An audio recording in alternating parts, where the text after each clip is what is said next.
Do you have any idea who I am?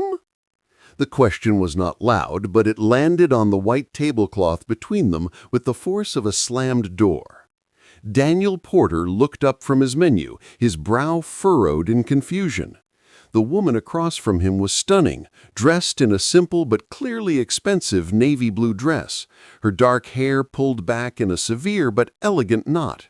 Her eyes, however, were chips of ice. "I'm sorry," Daniel asked, his voice quiet. "I don't think so. Should I?" A flicker of something, disbelief, maybe anger, crossed her face. She glanced past him toward a corner booth where a group of men in sharp suits were failing to hide their laughter behind their hands.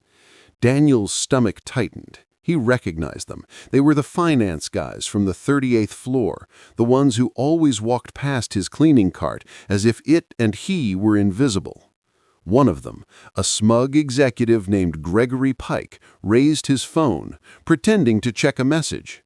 The red light of a recording blinked from its camera, and in that single gut-wrenching moment, Daniel understood. This wasn't a date, it was an execution. The woman's icy gaze returned to him. "I am Miranda Ellison," she said, each word precise and cold. "I am the CIO of Ellison Financial, the company where you, Mr. Porter, are employed as a janitor." It had started 8 hours earlier with a lie. Daniel was wiping down the glass doors of the main lobby, the scent of lemon polish hanging in the air, when Gregory Pike and his friends had approached him. This was unusual. They never spoke to him. "Porter," Gregory had said, a predatory smile on his face. "Big night for you, my man." Daniel had simply nodded, continuing his work. "A few of us were talking," another man chimed in, "and we think you're a good guy. Work hard. Keep to yourself. You deserve a break." Gregory leaned against the reception desk.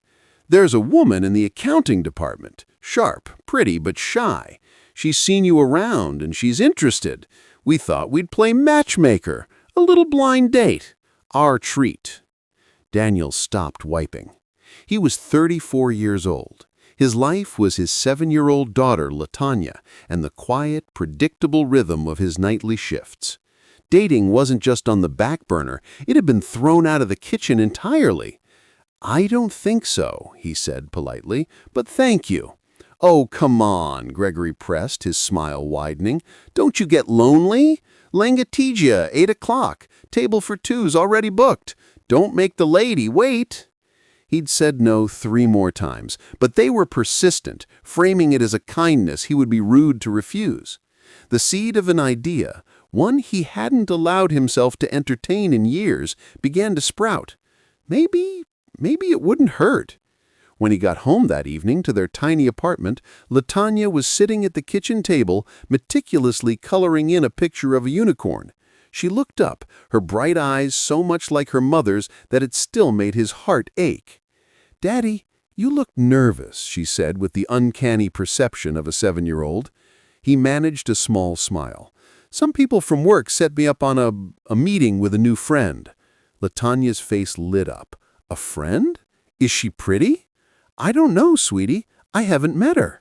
"You should go," she insisted, jumping off her chair. She ran to his small closet and pulled out his one good shirt, a dark gray button-down he'd bought for his wife's funeral and hadn't worn since. "Wear this one. It makes your eyes look like the sky." Her innocence was the final push he needed. For her, he wanted to be more than just a tired janitor. He wanted to be a man who could still believe in good things. Across town, in a penthouse apartment overlooking the city, Miranda Ellison was having a similar conversation, but one steeped in suspicion. "A blind date, Gregory? I don't have time for that," she said, not looking up from the quarterly report on her tablet.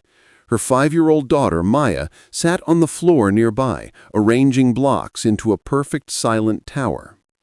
"He's a perfect match, Miranda," Gregory insisted over the phone. "Self-made entrepreneur, built his company from the ground up just like you. He's sharp, driven, and he specifically asked you after seeing your feature in Forbes." Miranda sighed. It had been a year since her husband left. A year of crushing work and even more crushing silence from her daughter. The specialists all said the same thing. The trauma of the abandonment had stolen her voice. Miranda felt a familiar pang of desperation. Maybe a night out was what she needed, a moment of feeling like a woman, not just a CEO and a failing mother. "Fine," she said, her voice clipped. "One drink, that's it." Just as she was getting ready, her phone buzzed again.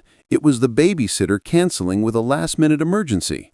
Miranda stared at Maya, at her huge, expressive eyes that said everything her mouth would not.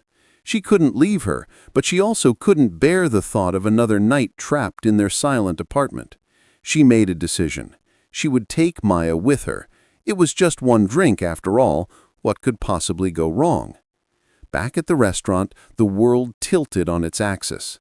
The pieces clicked into place with sickening clarity. The shy woman from accounting, the self-made entrepreneur, it was all a lie. A cruel, elaborate stage play designed for the amusement of a few wealthy men. Daniel felt the blood drain from his face. He pushed his chair back, his only thought to escape. "I should go." "No." Miranda's command was quiet, but absolute. Her eyes were fixed on Gregory's table, her fury a palpable force. "You will sit. You will order dinner, and you will not give those pathetic little boys the satisfaction."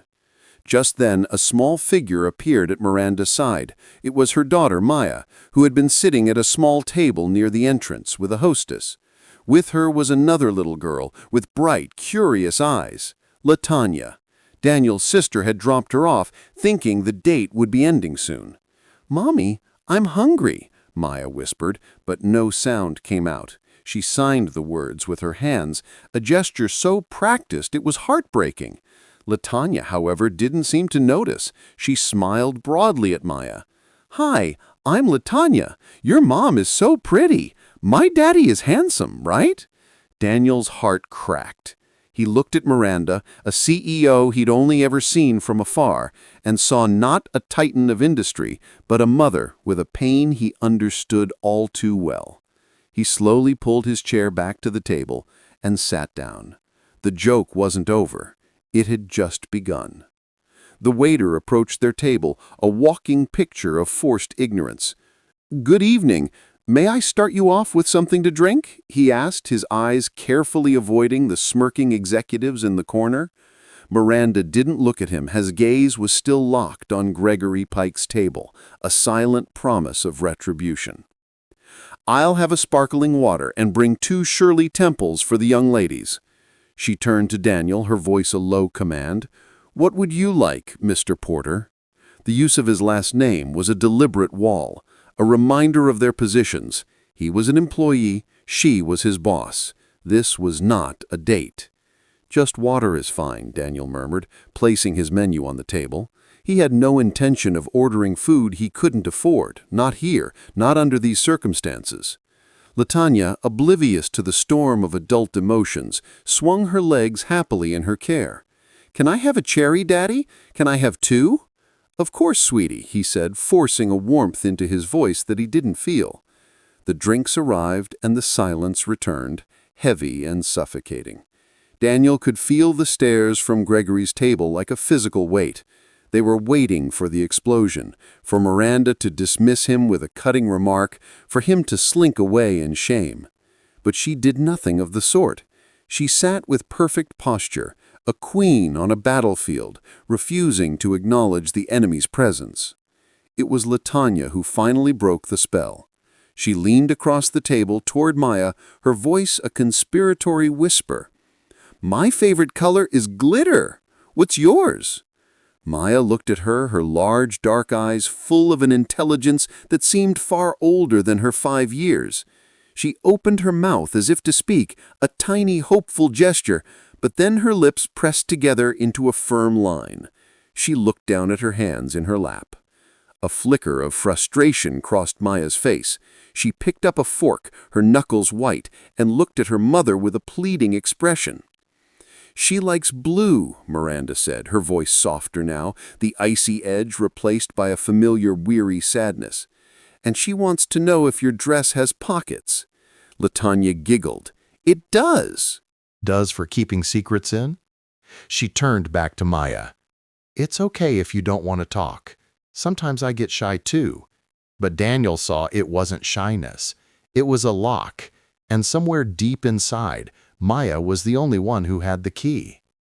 He watched as a single tear welled in the little girl's eye and traced a silent path down her cheek. That was it. He couldn't stand it. The humiliation of the prank was one thing, but watching a child's silent suffering was another. His instincts, buried for 3 long years under a mountain of grief, began to stir. He ignored Miranda's startled look and leaned forward slightly. He wasn't a therapist anymore. He was just a dad, but he remembered. He took a sugar packet from the ceramic bowl in the center of the table and tore a small corner off. He carefully tapped a few white crystals onto the dark wood of the table, arranging them into a small sparkling star. Then he dipped his finger into his water glass and let a single perfect droplet fall beside the star. "Look, Maya," he said softly, his voice gentle. "A wishing star and a magic moon." Maya's gaze lifted from her lap and fixed on the tiny scene. Loya gasped in delight. Daniel didn't look at Maya directly, knowing it would be too much pressure. He just focused on the table. He nudged the water droplet with his finger, making the moon slowly slide across the word until it touched the sugar crystals. The star instantly dissolved, vanishing into the water.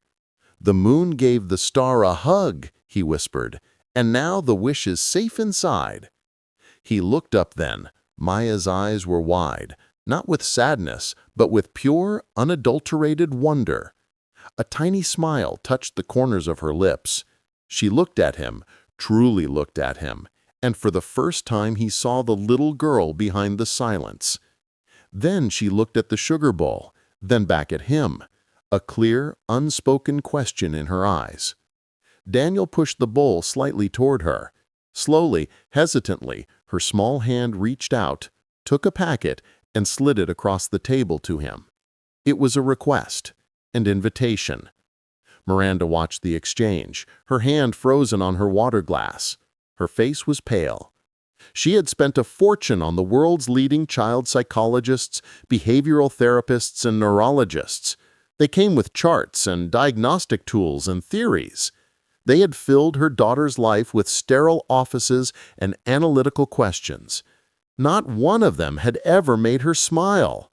Not one of them had ever gotten a response. This janitor, this man her employees had chosen as a punchline, had broken through a wall in 60 seconds with nothing but a sugar packet and a drop of water. The rest of the dinner was a blur. They ordered food, Miranda insisted, her tone leaving no room for argument, and the girls ate their meals while Daniel and Maya continued their silent game, creating sparkling comets and dissolving galaxies on the tabletop.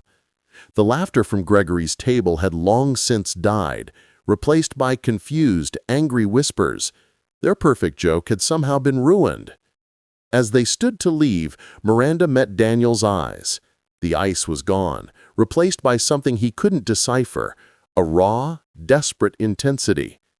In the grand marbled foyer, as Loya was excitedly telling her aunt about the magic moon over the phone, Miranda cornered him. "The specialists have a name for it," she said, her voice barely a whisper. "Selective mutism brought on by trauma. They have no cure for it. They just have methods, none of which have worked." She took a step closer.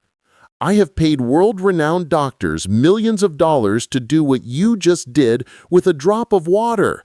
So you're going to tell me who you are right now." Daniel felt the walls closing in, the praise, the intensity in her eyes. It felt like a judgment, a painful reminder of the man he used to be, the man who had failed when it mattered most. "I'm the man who mops your lobby, that's all," he said, his voice flat. Miranda's eyes narrowed. The CEO was back. "I don't believe you. You are going to help my daughter." It wasn't a request. It was an order from on high. The words ignited a spark of defiance in him, fueled by years of pain. He looked at her, at this powerful woman who thought she could command the world, and he gave her the one thing she never expected to hear. "No," he said, the word quiet but firm. "I can't help her. I'm just a janitor, remember? That part of my life is over." He turned before she could respond, took Loya's hand, and walked out into the cold night air, leaving the billionaire CEO standing stunned and alone in the warm golden light of the restaurant. Miranda Ellison did not get told no. The word simply didn't exist in her vocabulary. People didn't say it to her in the boardroom, in negotiations, or in her personal life. They capitulated. They agreed. They bent to the sheer force of her will. She sat in the back of her chauffeured car, the city lights a meaningless smear outside the tinted window, and the single quiet word echoed in her mind. No. It was infuriating. It was baffling. But worse than all of that, it was terrifying. For a few brief, miraculous moments in that restaurant, watching the janitor with her daughter, she had felt something she hadn't felt in a year. Hope. It was a fragile, unfamiliar sensation, and now he had snatched it away, leaving her with a familiar cold weight of despair. He had opened a door for Maya, just a crack, and then slammed it shut in her face. She wouldn't accept it. She couldn't. This wasn't a business deal that had fallen through. This was her daughter's life. By the time she reached her silent penthouse, her anger had cooled into a sharp, focused resolve. Daniel Porter was a puzzle, and Miranda Ellison was very, very good at solving puzzles. In their small, third-floor apartment, the scent of cinnamon toast filled the air as Daniel tucked Loya into bed. "Daddy," she whispered, her arms wrapped around his neck. "Can we see Maya again?" "She's nice." Daniel's chest tightened. "We'll see, sweetie." It was a complicated night. "But you made her smile," Loya said, her voice full of sleepy pride. "You used your magic." That was what his wife Sarah used to call it, his magic. The way he could sit with the most withdrawn, traumatized children and find a way into their world. He had built a celebrated career on it. He had been a healer, but when Sarah got sick, his magic had failed. He couldn't coax the cancer out of her body. He couldn't mend her failing cells with gentle words and patient games. He had sat by her bedside for months, watching the brightest light in his life fade away, and all his skills, all his empathy, had amounted to nothing. After she was gone, the thought of trying to heal anyone else felt like a profound hypocrisy. He couldn't fix what was truly broken. So he had quit, packed up his life, and found a job where no one would ever ask him for magic again. He kissed Loya's forehead. "It's not magic, baby. It was just a game." But as he walked into the living room and looked at the one framed photo he kept on the mantelpiece, a smiling Sarah holding a baby Loya, he felt the ghost of his old life all around him. The encounter with Miranda and Maya had ripped open a wound he thought had scarred over. His refusal in the foyer hadn't been an act of defiance against a CEO. It was an act of terror, a desperate attempt to keep the ghosts of his failure at bay. The next night, the atmosphere at Ellison Financial was charged. Word of the CEO's disastrous blind date had spread like wildfire.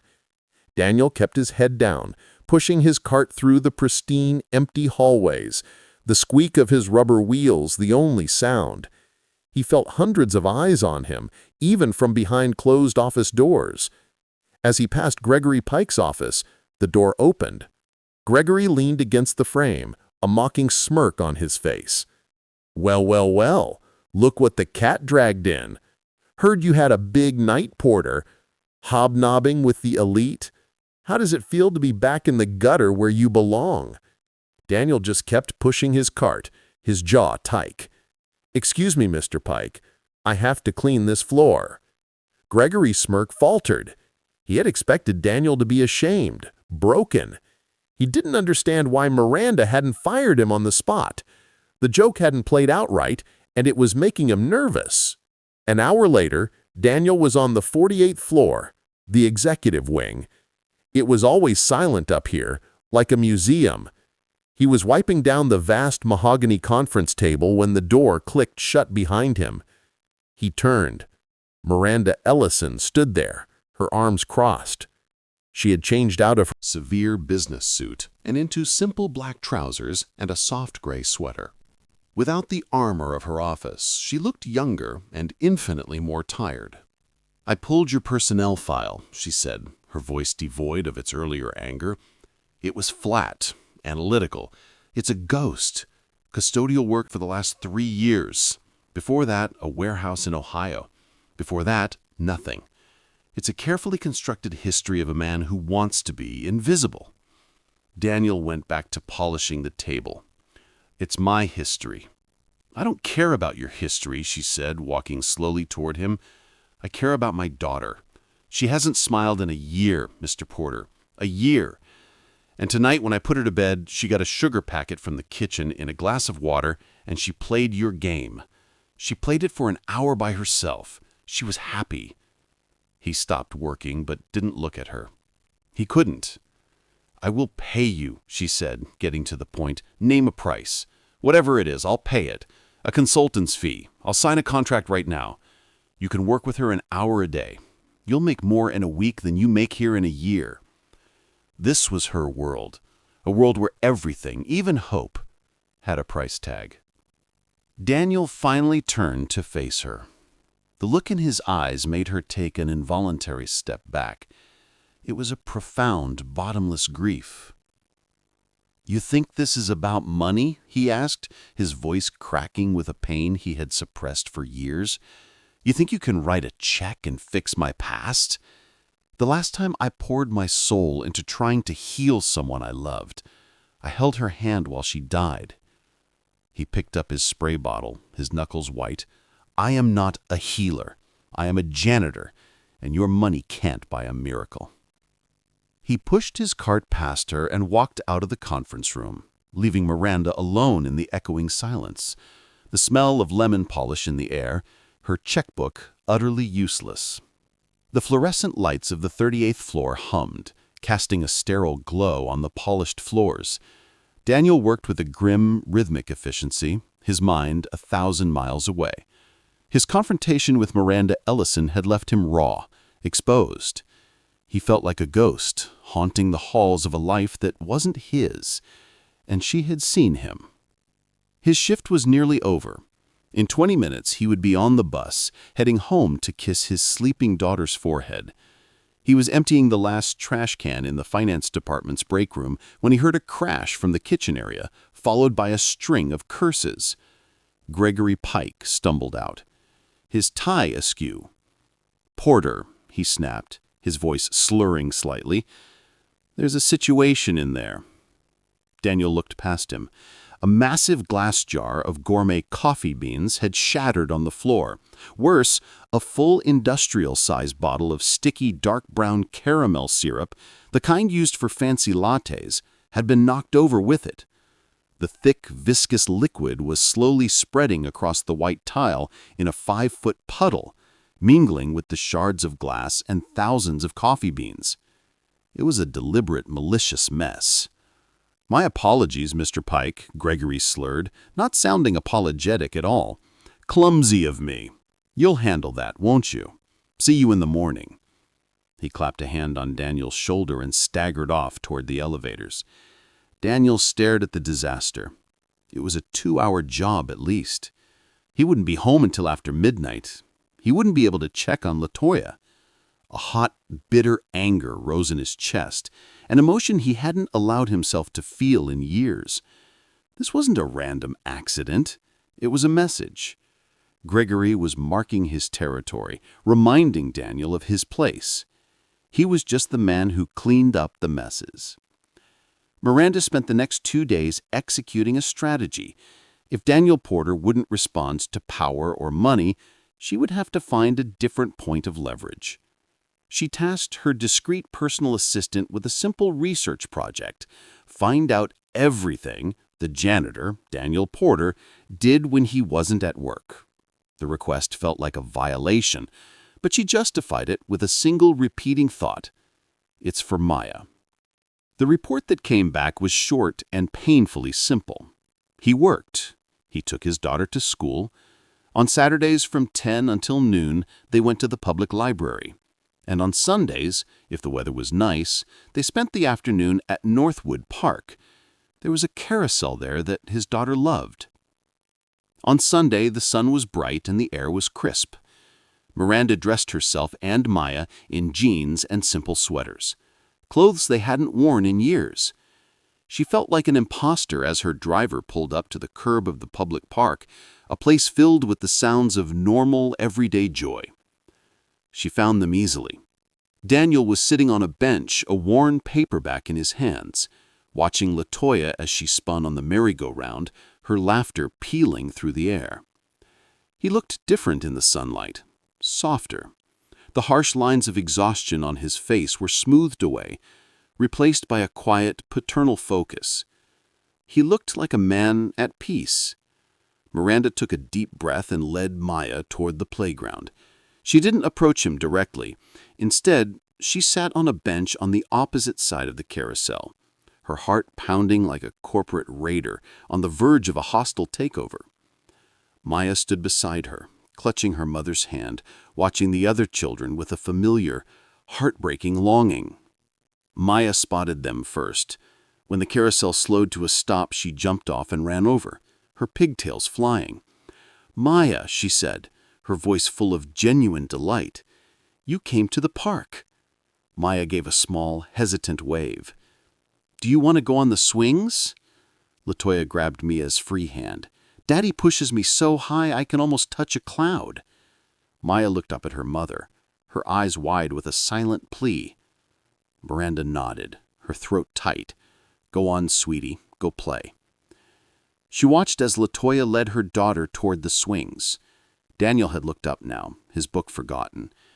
He saw her and the peaceful expression vanished, replaced by a guarded tension. He stood up and began to walk over, his movement stiff. He stopped a few feet from her bench. "What are you doing here, Miss Ellison?" "My daughter wanted to go to the park," Miranda replied, her voice even. "This is a big city, lots of parks, but this one has a carousel." She looked him in the eye, abandoning the pretense. "I'm not here to offer you money, Daniel. I'm not here to give you orders."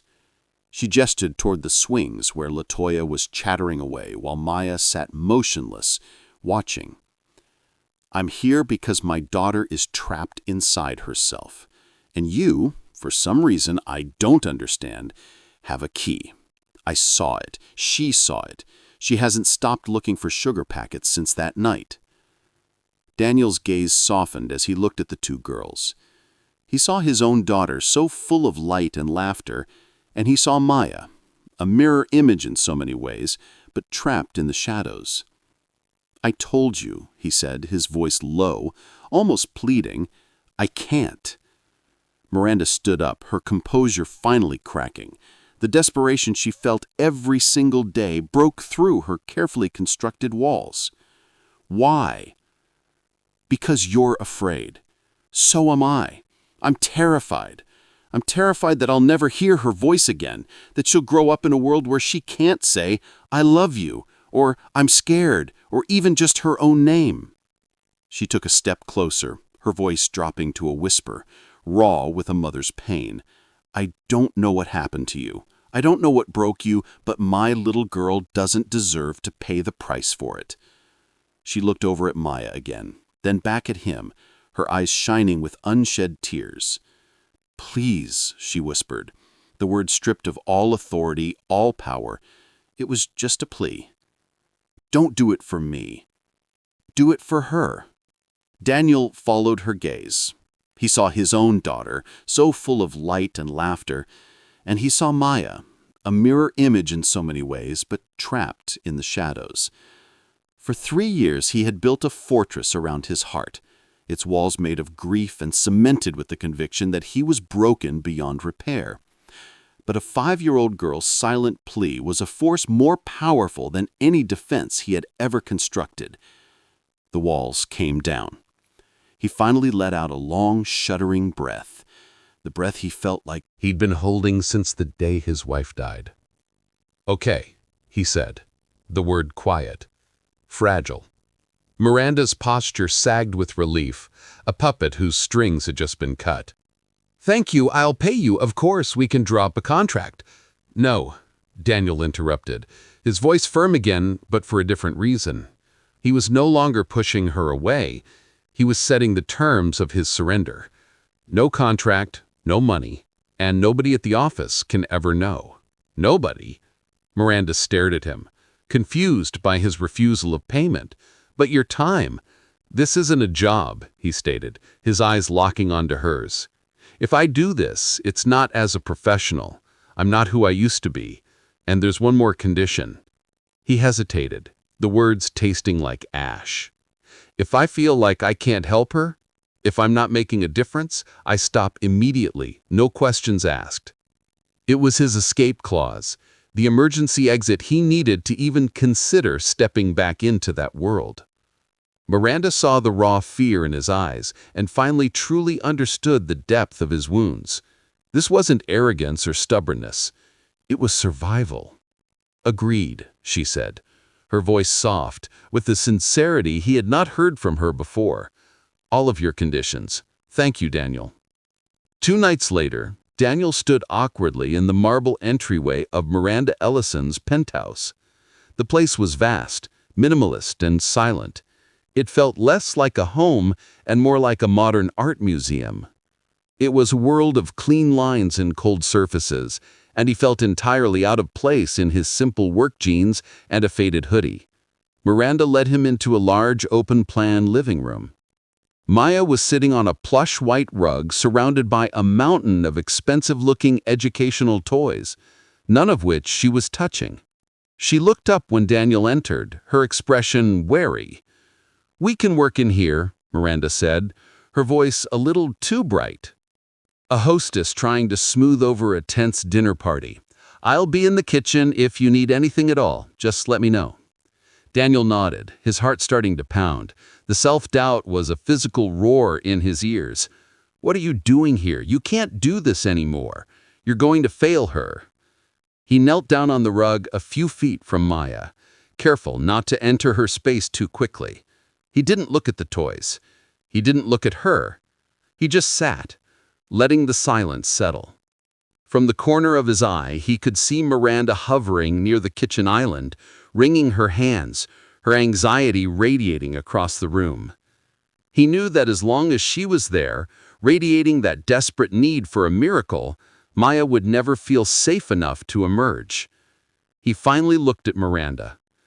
"Could you give us the room, please?" he asked gently. Miranda blinked, taken aback. "Oh, of course. I just thought, it's better if she doesn't feel like she's being watched," he explained.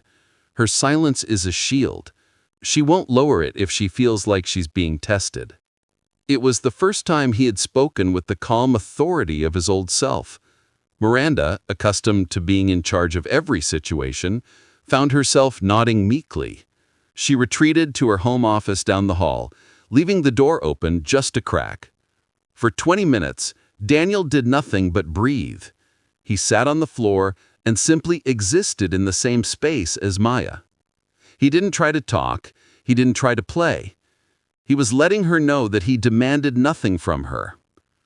Slowly, he reached into the small canvas bag he'd brought and took out 2 things: a small, smooth river stone and a thick blue crayon. He began to idly draw on the stone, his focus entirely on his task. He drew a simple, smiling face. Then he placed the stone on the white rug between them. Maya's eyes flickered down to it. He took out another stone and handed her a red crayon.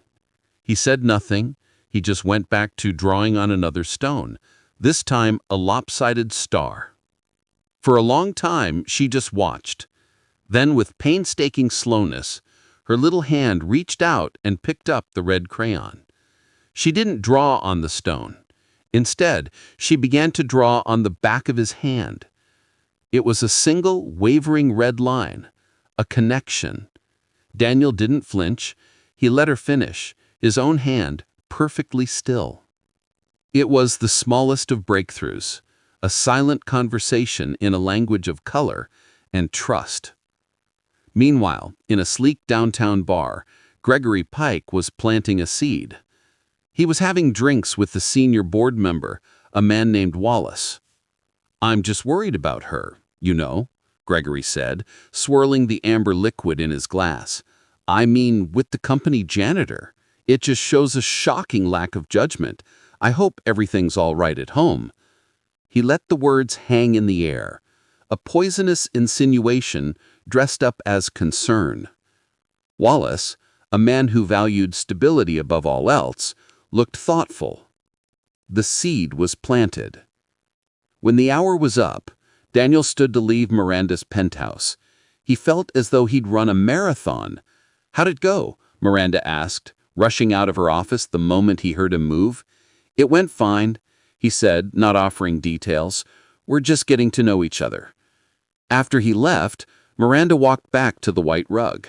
She saw the stones he had drawn on, and beside them she saw a piece of paper that hadn't been there before. Maya must have gotten it from a nearby desk. On it, drawn in a shaky 5-year-old's hand, was a picture. It was a simple stick figure of a man with a smiling face, holding hands with the little girl. Underneath them, Maya had drawn one wavering red line. Miranda picked up the paper, her fingers trembling. It wasn't a word, but it was a start. It was hope, and she held it like it was the most valuable thing she had ever owned. The sessions became a quiet ritual in their chaotic lives. Twice a week, Daniel would arrive at the penthouse after his shift, the scent of industrial cleaner still faintly clinging to his clothes. He would sit on the white rug with Maya, and for an hour, the world outside would cease to exist. There were no more magic breakthroughs, but there was progress, slow and steady, like a seedling pushing through frozen ground. Maya started using the stones to tell stories. A stone with a sad face placed far away from a group of happy face stones. A red line drawn to connect a small stone to a larger one. It was a language Daniel was beginning to understand. He learned that she was lonely at school, that she missed the dog she'd had before her father left, that she was afraid of the dark. While Daniel was with Maya, Miranda would wait in the kitchen, pretending to work on her laptop. But mostly she listened.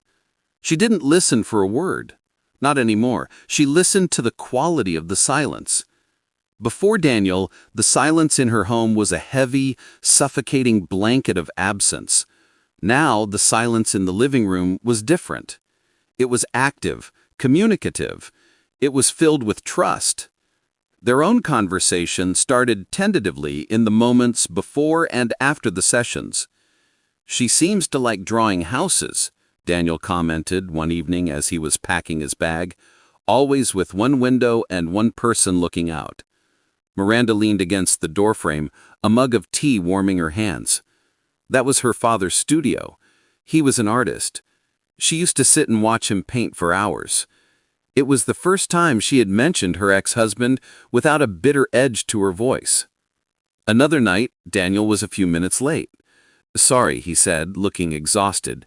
"It's the anniversary of my wife's passing. Leah was having a tough day." "Tell me about her," Miranda asked, softly, surprising herself with the directness of the question. Daniel looked down at the smooth river stone in his hand. "Sarah? She was light. She believed everyone had a song inside them, and you just had to be quiet enough to hear it." He gave a sad smile. She would have known what to do for Maya. She wouldn't have needed any tricks. In these quiet confessions, the cavernous distance between the CEO and the janitor began to shrink. He saw the vulnerable woman behind the corporate armor, and she saw the brilliant, wounded man behind the custodial uniform.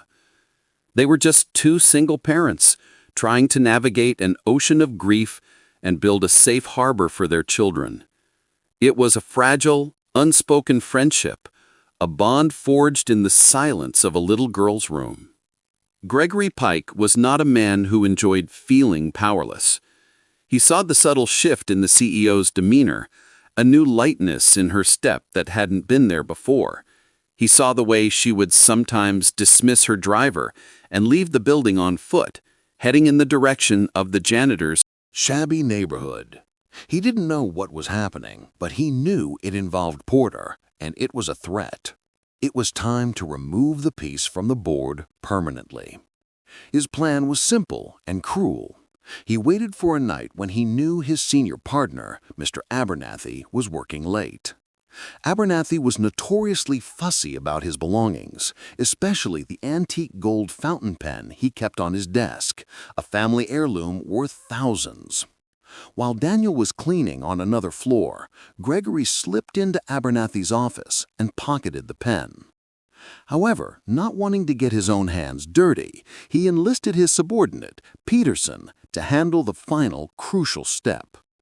He gave the pen to Peterson with clear instructions, used the duplicated master key to open the janitor's locker, and tucked the pen deep into the pocket of his worn jacket. He then made an anonymous call to building security, reporting that he'd seen the night janitor acting suspiciously near Abernathy's office. An hour later, as Daniel was clocking out, 2 uniformed security guards stepped in front of him.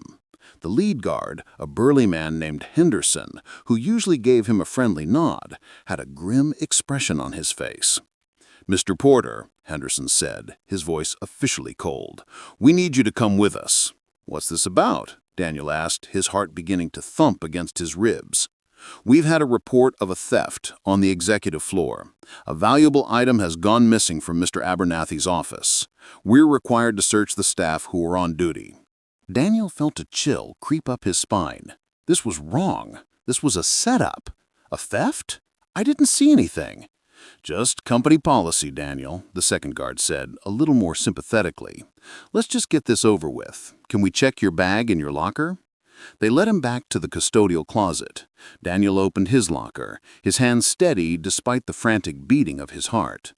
The guard rummaged through it, pulling out his spare shirt, a worn copy of a novel, and finally his jacket. The guard felt the pockets. His fingers closed around something hard and metallic. He pulled out the antique gold fountain pen. It gleamed under the harsh fluorescent light, a damning piece of evidence. Henderson held it up. "Can you explain this, Mr. Porter?" Daniel stared at the pen, his mind reeling. He had never seen it before in his life. He looked from the pen to the guards' stony faces, and he saw the trap snap shut. It was Gregory's face he saw in his mind, his mocking, triumphant smirk. "That's not mine," he said, his voice a hoarse whisper. "I don't know how that got there." Henderson's face hardened. "That's what they all say." He sighed, pulling out a pair of plastic zip ties. "You need to come with us. Mr. Abernathy is on his way down, and he's going to want to press charges." Daniel sat in a small windowless room in the basement security office, the stolen pen lying on the metal table in front of him like a verdict. The air was stale with the smell of old coffee. Henderson, the head of security, was questioning him, but his words were a distant buzz. All Daniel could think about was Leah, sleeping alone in their apartment, expecting her father to be home. What would happen to her if he was arrested? The door swung open, and a portly, red-faced man in an expensive suit stormed in. Mr. Abernathy. He pointed a trembling finger at Daniel. "That's him! That's the thief!" he bellowed. "I want him arrested. I want to press full charges. The audacity! Stealing a priceless family heirloom!" Henderson tried to placate him. "Sir, we're just following procedure." "Procedure?" Abernathy scoffed. "The man was caught red-handed. What more procedure do you need? Call the police now." Daniel felt the last of his hope drain away. It was his word against theirs, a janitor against a senior partner. He was already tried and convicted. "That won't be necessary, Philip." The voice came from the doorway, sharp and cold as steel. Miranda Ellison stood there, still in her work clothes, her arms crossed. She radiated an aura of absolute authority that silenced the room instantly. Abernathy's jaw snapped shut. Henderson straightened up as if the president had just walked in.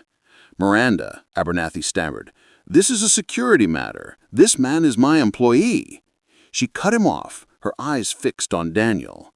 "And therefore, this is my matter. You may go, Philip. Henderson and I will handle this." Her tone made it clear that this was not a suggestion. Abernathy sputtered for a moment, then deflated, nodding before scurrying out of the room. Miranda's gaze softened slightly as she looked at Daniel. "Are you all right?" He could only nod, his throat too tight to speak. She turned to Henderson. "Walk me through it. Everything." Henderson recounted the anonymous tip, the search, the discovery of the pen. When he finished, Miranda was silent for a long moment. "It makes no sense," she said, more to herself than to anyone else. She looked at Daniel. "I offered this man a sum of money that would change his life, and he refused it. Tell me, Henderson, why would a man who turns down a fortune steal a pen?" The security chief had no answer. "Pull the tapes," Miranda commanded. "I want to see all security footage from the 40th floor and the custodial area for the last 3 hours, now." For the next hour, the three of them sat in the main monitoring station, a dark room filled with the glow of a dozen screens. They watched hours of footage sped up to a blur of ghostly figures. They saw Daniel doing his rounds, methodical and thorough. They saw Abernathy leaving his office. They saw nothing out of the ordinary. "There's nothing here, Miss Ellison," Henderson said, starting to look impatient. "Keep looking," she said, her eyes narrowed in concentration. "Look for who shouldn't be there." And then she saw it, a flicker of movement near the custodial closet at a time when Daniel was on a completely different floor. "Stop! Rewind that! Zoom in on that hallway." The footage replayed in slow motion. A figure emerged from the shadows. It wasn't Gregory. It was his closest associate, a junior analyst named Peterson. He glanced nervously up and down the empty hall before slipping into the unlocked custodial closet. He was inside for less than 10 seconds. "What time was that?" Miranda asked, checking the time code. 22:47, Henderson answered, checking the time code. "Now, show me the log for the anonymous tip." Henderson typed on his keyboard. A line of text appeared. "Anonymous call regarding suspicious activity on the 40th floor. Call received at 22:51, 4 minutes after Peterson left the closet." "I've seen enough," Miranda said, her voice dangerously quiet. She stood up. "Henderson, you are to release Mr. Porter with a full apology. This investigation is now concluded." She walked Daniel to the elevator, the silence between them charged with unspoken emotion. As the door slid shut, enclosing them in the small, private space, Daniel finally found his voice. "Thank you," he whispered, the words inadequate. "They were going to call the police. I didn't know what to do." "You didn't have to do anything," she said, turning to face him. "I knew you didn't do it." "How?" "Because I know who you are, Daniel," she said softly. "You're the man who plays games with sugar packets to make a little girl smile. You're the man who talks about his late wife like she's still the sun in his sky. You are not a man who steals." The raw, unconditional faith in her voice hit him harder than the accusation ever could. In that moment, she wasn't his boss. She was the one person in the world who saw him, truly saw him, for who he was behind the uniform and the grief. The elevator chimed, arriving at the lobby. The doors slid open. Daniel didn't move. He just looked at her, his heart overwhelmed with a feeling he couldn't name. Gratitude, relief, and something more, something warm and terrifyingly new. "Miranda," he started, his voice thick. "Go home, Daniel," she said, her own eyes shining. "Go home to your daughter." He nodded, stepping out of the elevator. He turned back one last time, and their eyes met and held, a silent, powerful current passing between them. The threat was over, but something far more significant had just begun. A glass cage for all to see. He was a pariah, and his simmering rage grew more toxic with each passing day. For Daniel and Miranda, The incident had burned away all pretense. The crisis had forged a bond of trust so strong it was almost tangible. Their friendship, which had grown in the quiet space of Mia's therapy sessions, now blossomed in the open. Miranda insisted Daniel and Laia join her and Maya for dinner one Saturday night, not at a fancy restaurant, but in her vast, sterile apartment, which she was trying clumsily to make feel like a home. They ate pizza on the floor of the living room, a shocking breach of penthouse etiquette. Laia and Maya built a fort out of sofa cushions and expensive throw blankets. For the first time, Daniel saw Miranda truly laugh, a genuine, unburdened sound that seemed to surprise even her. It happened when Laia put a piece of black olive on her nose and declared herself a unicorn. Later, after the girls had fallen asleep in the cushioned fort, Daniel and Miranda sat on the balcony, the city glittering below them like a fallen constellation. "I never do this," she said, gesturing vaguely at the domestic chaos inside. "Sit, relax. My life is a series of scheduled events." "Mine too," Daniel admitted. "Work, sleep, make sure Yala eats her vegetables. It's a tight loop." "Is it enough?" she asked, her question soft and sincere. He thought for a long moment, watching the distant river of headlights. "It is, when she's happy," he said. "That's all that matters." He looked at her. "You understand that more than anything," she whispered. It was in these moments that the space between them shimmered with a new possibility. He was no longer the janitor, and she was no longer the CEO. They were just a man and a woman who had found an unlikely anchor in each other in the middle of a storm. The storm, however, was not over. It was just gathering strength for its final assault. The email went out on a Tuesday morning. A mandatory company-wide town hall meeting was scheduled for Friday afternoon. The official topic was the announcement of the third quarter results and a new strategic initiative. The unofficial topic, whispered in break rooms and over instant messenger, was the sanity of their CEO. Gregory Pike's insinuations had done their work. Rumors were swirling about Miranda's erratic behavior and her inappropriate relationship with a janitor. The town hall felt like a tipping point. Daniel was assigned to work the event, a faceless uniform among a dozen others, checking badges and directing people into the massive state-of-the-art auditorium. He saw the looks he got, the pitying glances, the contemptuous sneers. He had become a character in the corporate gossip mill. He found a position at the very back of the auditorium, leaning against the wall as the massive room filled up. He saw the board members take their seats in the front row, their faces grim. And then he saw Miranda walk onto the stage. She looked powerful and composed in a dark charcoal suit, but Daniel could see the tension in the set of her shoulders. Their eyes met for a fraction of a second across the sea of heads. A silent acknowledgement. "I'm here." The meeting began. A CFO droned on about revenue streams and profit margins. A vice president of marketing showed slick videos about the new initiative. The air was thick, with a tense, expectant boredom. Everyone was waiting. Finally, the floor was open for questions.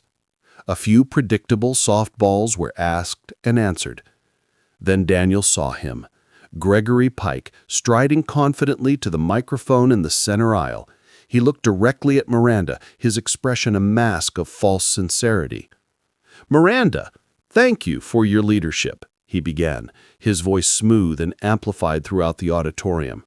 "My question is one of concern, a concern I think is shared by many of us who have dedicated our lives to this company." He paused, letting the drama build. "We have seen inconsistencies lately, a lack of focus. We've heard rumors of certain distractions, relationships that show a disturbing lack of judgment." A shocked murmur rippled through the crowd. This was an open rebellion. Gregory's eyes flickered to the back of the room, finding Daniel in the shadows.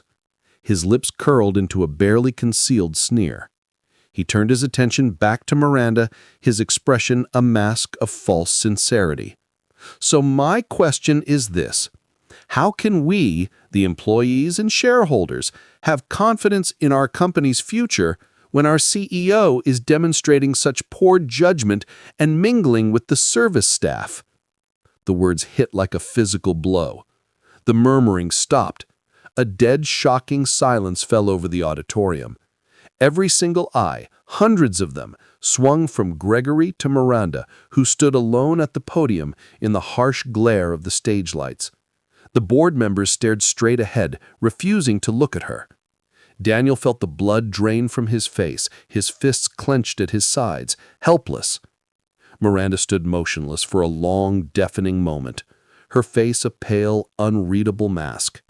The silence stretched, becoming unbearable. She looked at Gregory, then her gaze swept over the silent, watching crowd. And finally, it landed on Daniel at the back of the room. She took a slow, deliberate breath, her fingers gripping the sides of the podium. A slow smile touched Miranda's lips. It was a strange, sad, and incredibly powerful expression. It was not the smile of a cornered executive. It was the smile of a woman who had just been handed the perfect weapon. She leaned into the microphone. "Thank you, Gregory," she said, her voice perfectly calm, yet it carried to every corner of the silent auditorium. "Thank you for your concern. Judgment is, after all, what I'm paid for. So let me tell you all a story about judgment." She paused, her gaze sweeping over the audience, the board members, and finally Gregory, who was starting to look uneasy. "For the last year," she began, her voice losing its corporate edge and becoming something much more human, much more personal. "Was you right? I have been. Because for 365 days, my 5-year-old daughter Maya has not spoken a single word, not one." A gasp rippled through the room. The story was so intensely personal, so out of place in this sterile corporate environment, that it was utterly riveting. "Her father left," Miranda continued, her voice clear and steady despite the tremor Daniel could see in her hand. "And in the wreckage of our family, my daughter's voice was a casualty.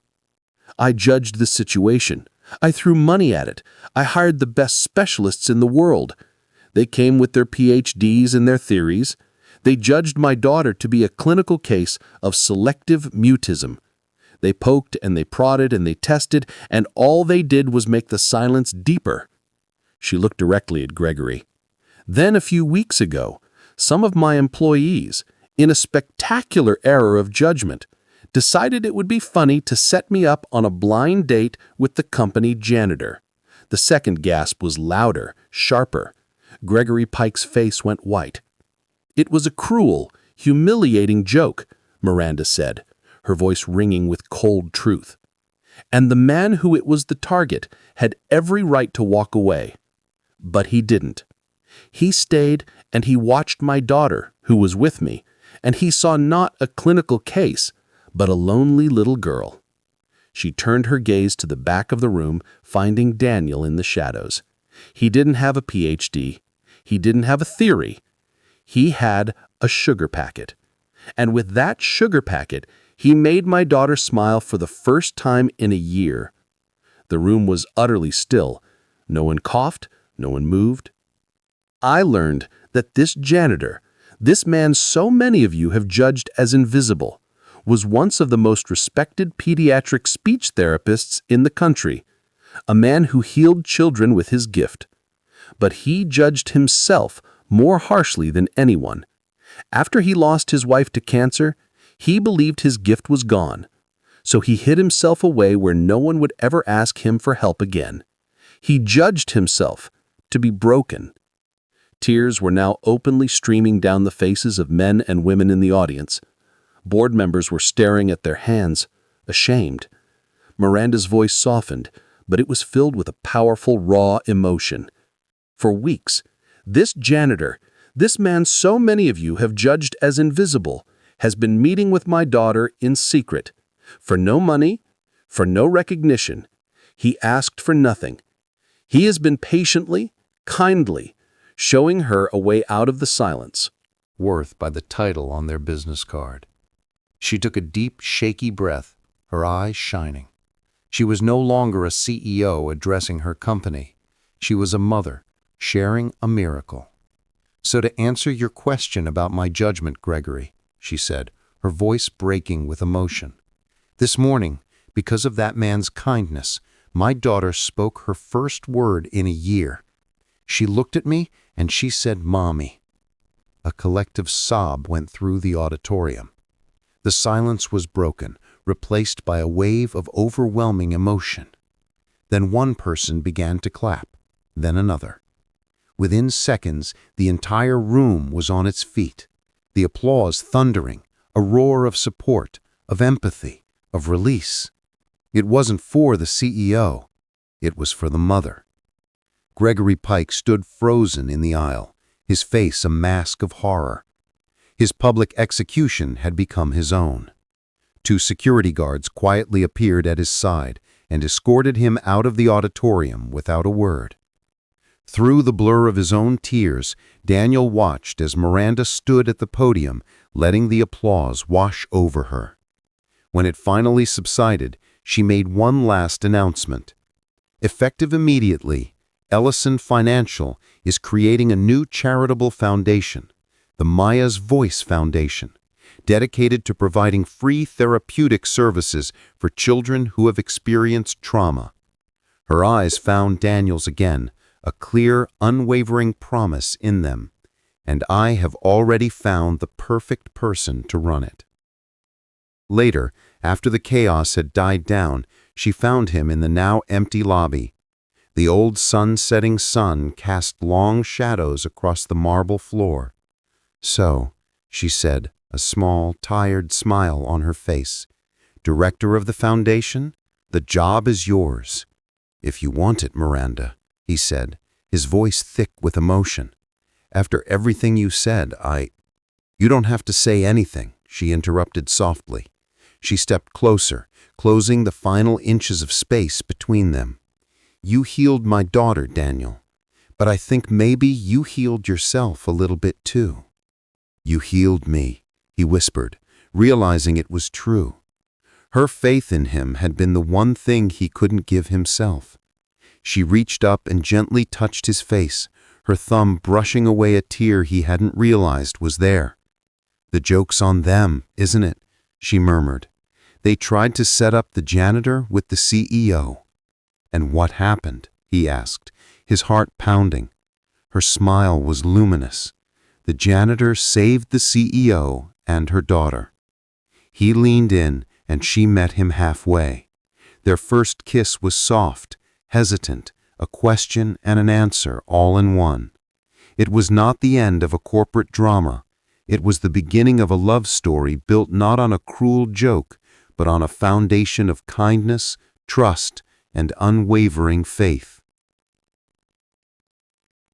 1 year later, the Maya's Voice Foundation didn't look like a corporate office, and it certainly didn't look like a sterile clinic. The reception area was painted in warm, sunny yellows and soft blues. A giant, comfortable-looking beanbag chair, shaped like a friendly monster, sat in one corner, and the walls were covered not with corporate art, but with the vibrant, messy, and joyful drawings of children.